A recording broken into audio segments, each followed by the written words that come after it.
Hello everyone and welcome to Otakug Go here on the Gunpla Network.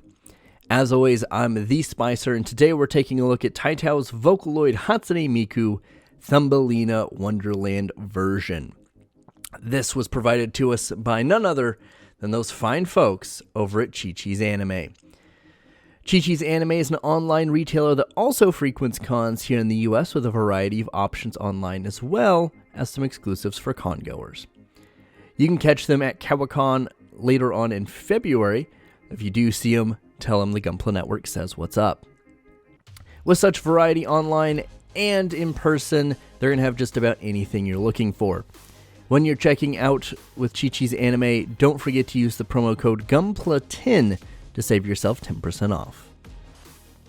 Now, this version of Miku is slightly different, and Chi-Chi's Anime was able to get it early and provide it to us early. So it technically comes out in the US in February, but most of your retailers aren't going to have it until later February. Chi-Chi's Anime has it now, so be sure to check them out. But this is the Wonderland version of Miku, or the Thumbelina characterization of Miku. Still has all of the traditional Miku hallmarks with the hair and the kind of the coloration, but done in a Wonderland-esque vibe.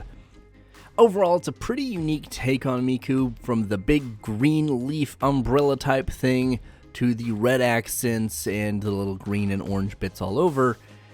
If you're a big Miku person, this is something that's going to fit in with everything but still have its own personality. Overall, I really do like this figure. I think it is less bombastic than the Season 3 summer version of Miku, but I think it is different enough that it's still eye-catching and has a shelf presence and doesn't just get lost in the sea of Mikus. As for the box, it's pretty standard fare for Taito. It's themed around the kind of garden-y, leaf spring vibe that this Wonderland Miku is kind of designed for. You have a bunch of greenery, you've got some yellow accent flowers, you have a digital representation of the figurine, and then you have the actual product image on the side.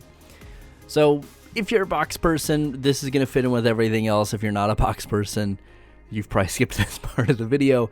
But regardless, you do get a good concept art and physical representation of what this Miku looks like before you even open the box.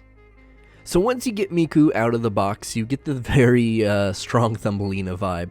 The big leaf umbrella, the belt kind of made of what's kind of a viney look, and the skirt, the underskirt, the red, kind of being a flower petal type situation. It's a very unique look for Miku, and while I don't think this stands out and pops as much as that Summer version 3 Miku, I think this is probably one of the more unique Mikus that might be on your shelf. So starting top to bottom, the leaf is sculpted very well. It's not really any paintwork on it, but it does have a nice leaf design on the inside and the outside. So you get a nice amount of that. It's not just a big blank piece of plastic. It's really nice that they took that extra step. Moving down to the head, the red bow is done quite nicely. It's more of a matte red finish, closer to the underskirt. We'll take a look at that in a moment. Her hair is more consistently painted. The Summer version 3 Miku, the hair on the head and into the pigtail was a slightly different color because they were two separate pieces. You had to plug the pigtail in. Here, the pigtail is molded into the head, or it's already pre-plugged and glued or whatever. But the paint is done much better. It's much more consistent. It's the same shade. You don't really have any weird texturing differences. It's really nice. It flows. It looks like it's supposed to. And then you have a pretty quick gradient towards the end to the clear green pieces. Once again, done very well for my opinion. This is something some people had mentioned on the Summer Miku version. Theirs had kind of had scuffs here. But the price figure, it's something that's in the realm of possibility. But at least this version of the that we have for review doesn't have that issue.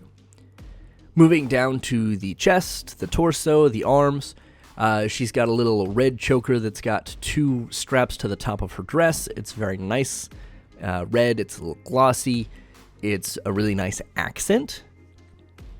It is just painted on though, so keep that in mind. The top is very nicely done. It's white, but it has some scrunched up portions. So it does have some pretty good sculpt work, which is cool, and it matches up to what the little green belt is kind of pressed into, which is nice attention to detail at the very least. Her arms, she does have two little scruffy white ruffly bits, I guess they're armbands. They're cool, they're there, they're probably one of the more hidden features, or just not as visually noticeable just because they kind of blend in. But it is nice that they're there, and they have some nice texturing work. A little shading would have been cool here, but it's a very minor portion of the figure, so I get why they wouldn't go that route. Then you get to the gloves, which are once again very nice red accent pieces. However, they're done in a different type of finish from that of the underskirt or the bow, and they much closer to the shoes. They're glossier, which is a little weird. I don't think it's a big problem, it's just something I've noticed. So, you know, the gloves, the shoes kind of make sense. They're different pieces, but it would have been nice to have some consistency between those four red pieces. But it, you know, that's just kind of a nitpick. Moving down to the skirting, you have the top white skirting portion with the little red pluses, or just crosses, depending on, you know, it's just stitched in there, obviously. But those are separate pieces or raised pieces of plastic that are painted. And each one of the other little pokey bits on the white portion have some sculpted detail in there, but you can't really see them. If you get close enough, you can notice, but just right off the bat, it's not the thing you're going to notice about the figure. A little bit of paint or something there, maybe raising it or lowering it more dramatically, would have made it more noticeable, but regardless, not a big deal. Just another piece of detail that kind of gets blown out by everything else. And then you get to the, like, rose petal bottom dress portion, which I didn't realize that was a rose petal or, like, a flower thing until I was recording this audio. So, good on me for noticing things. But it's done in a nice matte red finish. Matches the bow very well. Then you have a little orange outlining section or bordering section. That's painted quite well. There's no paint issues, there's no blemishes, it's coated very thoroughly and consistently. You do have a little bit of sculpting work in here, but generally it's just kind of more of a poofed out portion. And then as you move towards the legs, you have the thigh-high white stockings and down into her red shoes, which are, you know, the shoe portions of these figures and the legs usually in general are not big selling points. But some shading work to kind of accentuate the calves or the knees or just any kind of detail would have been nice. And then you get the shoes, which are just molded in, which is fine. And they're painted that same glossy red that the gloves are.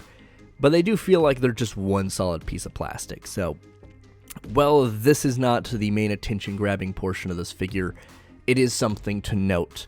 If you do want that consistency, it may not bother you, but just kind of keep that in the back of your mind. Overall, paint and sculpt work is very well done.